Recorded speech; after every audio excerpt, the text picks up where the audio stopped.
આ છે જૂનાગઢની રવિવારી। તમે કોઈએ જોઈ ન હોય ને જોઈ લ્યો આ જૂનાગઢની રવિવારી।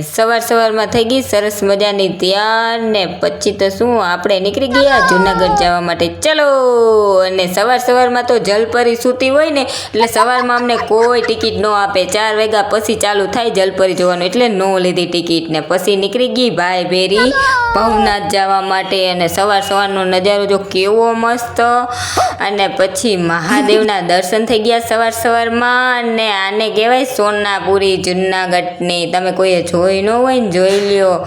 અને પછી આઈ લવ જૂનાગઢ ને સવારમાં ડુંગરના નજારા જો કેવા મસ્ત, કેવો મસ્ત વ્યૂ આવે સવારમાં તો એવું મસ્ત નજારો હતો ને આજે તો હું જોઈને નજારો ગાંડી થઈ ગઈ। અને પછી શું આ છે દામોકુળ, જો કેવું મસ્ત સવારમાં મંદિર દેખાતું હતું ને માણસો જો સવારમાં જ માણસો આવી ગયા દામોકુળે જોવું। અને પછી હું અને શીતલ ચાલુ કર્યું સીડી ચડવાનું ને અમારે જવાનું હતું દુકાને। પછી હું ને શીતલ ચાલુ કરી દીધું હતું ચીડિયું ચડવાનું।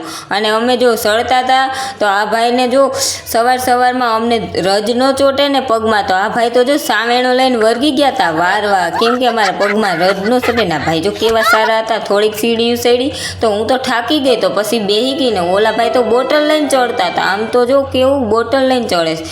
પછી હું ભગતે તો દુકાન નાખીશ, પણ દુકાન તો સાવ ખાલી છે ને આમ તો જો કેટલા બધા ભગત, એટલે અમે વાંદરાને વાંદરો નો કે ભગત કહેવાય, કે એમાં હનુમાનજી હોય। અને પછી ચડવાનું કર્યું ચાલુ, અને પછી હું તો હાવ થાકી ગઈ। ખાલી મારે 300 પગથિયા ચડવાના હતા તોય મને ઠાક લાગતો હતો ને આ માસી જો ઠેઠ ચડી ગયા તો શું। પછી માસીને પૂછ્યું, માસી કે હું તો અંબાજી લગી જ ગઈ હતી। તો મેં કીધું સારું કહેવાય માસી, તમે ત્યાં લગી ચડી આવ્યા ને। પછી અમારે આ ઝૂંપડું સમૂહ કરવાનું હતું, એટલે વરસાદની હિસાબે નમી ગયું હતું। પછી જેમ ઝૂંપડું હમું કરવા વળી તો ભગત તો મારી મોર બેહી ગયા। પછી હું મેન ભગતે આજે બોલાવી દીધી બાકાજી કી ઝૂંપડાની।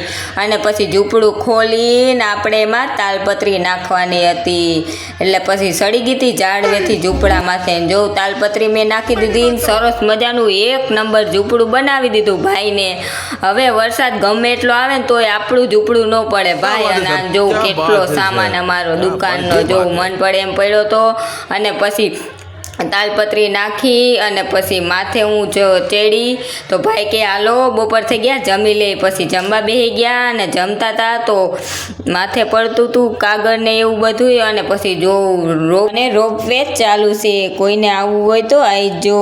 અને જો કેવો મસ્ત નજારો 1 નંબર। અને આ નજારામાં જો આપણે ગિરનાર ચડવા ગયા હોય ને તો મજા જ આવી જાય। પછી ચા બનાવ્યો તો ચા પીવા બેઠી તો મકોડો તો મારી મોર ચા પીવા આવી ગયો।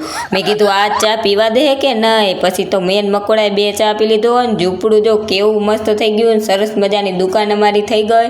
અને પછી અમારે નીકળી જવાનું હતું ઘરે, અને ઘરે જતા હતા તો ભગતને પગે લાગ્યું અને પછી ભગતને ટાટા કહી અને નીકળી ગયા ઘરે જવા માટે। નીચેથી ટેક્સીમાં બેસી ગયા, ટેક્સીમાં બેસી અને સીધા ભવનાથની બહાર નીકળી ગયા। તા તો અમને હાથી જેડો રોડ માથે। વિડીયો સારો લાગ્યો તો લાઈક